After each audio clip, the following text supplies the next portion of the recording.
আমি আজকে বরিশালে যাব, কিন্তু আসলে বাসও নাই, সিএনজিও নেই। এখন কি দিয়ে যে যাবো ওটা মানে বিড়ম্বনায় পড়ে গেলাম।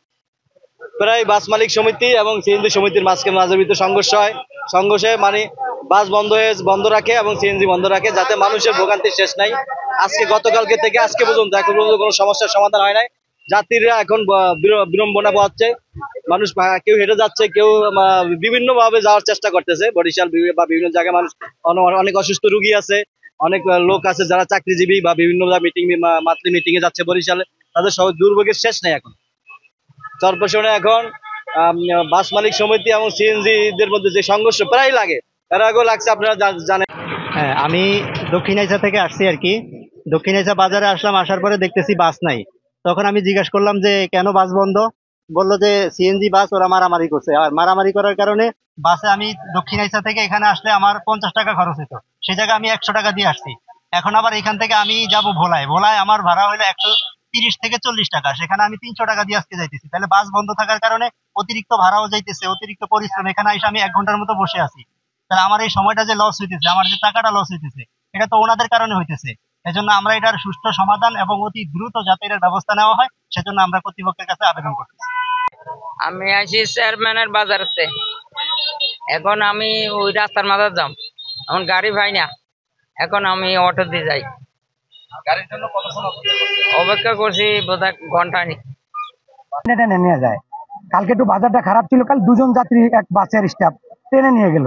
নেওয়ার পর আমার সিএনজি ড্রাইভার ওনাকে নিষেধ করছে যে তোরা আমাদের বাসের থেকে সিএনজি থেকে বাসে যাত্রী নিচ্ছে সোজা যা। এই কথা কোয়ার পর ওরা 4জন স্টাফ একটা ড্রাইভারকে পিটাইছে। পিটানোর পর চলে গেছে। তবে আরেকজন লোক আসছে, তোরা এরকম একলা পেয়ে পিটাস, এটা ঠিক করিস না, আল্লাহ তোকে বিচার করবো। এই কথা কোয়ানোর পর একটু পার্টি অফিসের দিকে গেছে। ওরা 50-60 জন স্ট্যান্ড থেকে যাইয়া লাঠি সোটা নিয়ে যারা তো যা ছিল তাই নিয়ে অতিরিক্ত ভাবে হামলা করে আমাদের এই শ্রমিক ভাইদের উপর। ঢাকার উদ্দেশ্যে রওনা দিছে, কিন্তু আইসা দেখি সিএনজি এবং বাস কিছুই নেই, আমাদের দুর্ভোগের সীমা নেই। কিন্তু মাইক্রোওয়ালারা আমাদের থেকে 300 টাকা বলা বাস স্ট্যান্ড পর্যন্ত ভাড়া নিচ্ছে। এতে আমাদের অনেক লস হচ্ছে এবং সময় অনেকক্ষণ পর্যন্ত বসে রয়েছি, যাইতে পারি না। আমাদের দুর্ভোগের সীমা। রাস্তা নাকি ওদের, এটা নাকি ওদের রাস্তা, সিএনজি নাকি চালাইতে পারবে না, সিএনজি অবৈধ। তারপরে আমাদের যেখানে সেখানে আমাদের মনে করেন মারধর করে, আমাদের গাড়ির সামনে আইসা প্যাসেঞ্জার ওরা টাইনে নেওয়া জায়গা, কিছু বললে ওদের লোকজন আইসা একজনের সাথে 20 জন আইসা আমাদেরকে মারধর শুরু করে। তা আমরা বড় গাড়ি ওদেরকে ইজ্জত করে সম্মান করে বিভিন্ন ভয়ে আমরা মনে করেন রাস্তায় সাইড ওদেরকে দিয়ে দেয়। গতকালকে আমাদের এখানে আইসা আমাদের চরপেশনে আমাদের গাড়ির পাশে থেকে ওরা ডাইকা প্যাসেঞ্জার উঠানো ধরছে। আমাদের এক শ্রমিক ড্রাইভার উনি বাধা দিতে গেছে, ওনারে এলোফাতারি বাস স্ট্যান্ড থেকে লোকজন আইসা একেবারে এমন মারছে।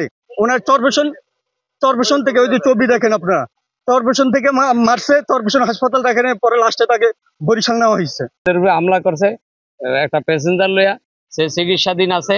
এটারও আমি তীব্র নিন্দা জানাই। সাথে সাথে জানি আজকে 2টা ডিসি মহোদয়ের ওই জায়গায় বাস মালিক নেতৃবৃন্দ এবং সিএনজি নেতৃবৃন্দরা বৈশা এটা সমাধান করবে।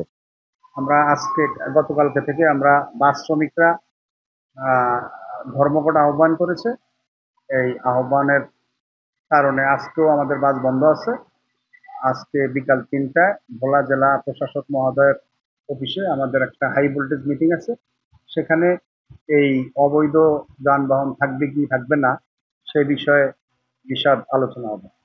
আপনাদের দাবিটা কি আছে? আমাদের দাবি হচ্ছে এই অবৈধ যানবাহন, এই এত বড় একটা ভোলা থেকে চরপেশন প্রায় 80 কিলোমিটার রাস্তা, এই 80 কিলোমিটার রাস্তায় সকল যে যানবাহনের যে যাত্রীগুলি ক্যারি করে, এই যাত্রীরা আসলে ঝুঁকির ভিতরে থাকে। হ্যাঁ, এই ঝুঁকিমুক্ত ভাবে নিরাপদে যাতে যাত্রীরা চলাচল করতে পারে, সেই জন্য অবৈধ যানবাহনের বিরুদ্ধেই আমাদের অবস্থান। ঘটনাকে কেন্দ্র করে বাস এবং সিএনজির মধ্যে একটি সংঘর্ষ হয়েছে এবং সেটাকে কেন্দ্র করে গতকাল এবং আজকে সমগ্র ভোলা জেলাতেই আমাদের বাস বন্ধ আছে, যেটার জন্য সাধারণ যাত্রীরা ভোগান্তিতে পড়ছে। আমি আজকে 3টার সময় জেলা প্রশাসকের কার্যালয়ে এই নিয়ে একটি সভা আছে। আমি প্রত্যাশা করছি যে এই সভার মাধ্যমে এই সমস্যাটার সমাধান হবে এবং কর্পোরেশনের যে সিএনজি সমিতি তারা স্মারকলিপি দিয়ে গেছে। তাদেরকে আমরা আশ্বস্ত করেছি যে জেলায় যে সিদ্ধান্ত হবে সেই সিদ্ধান্তের আলোকে আমাদের এখানেও সমস্যার সমাধান হবে বলে আমার বিশ্বাস। এবং সকলকে বাস এবং সিএনজি প্রত্যেক শ্রমিককেই আমরা স্ব অবস্থানে আইন শৃঙ্খলা বজায় রাখার জন্য অনুরোধ করেছি। আমার প্রত্যাশা সেটা কর্পোরেশনের কাজ হবে।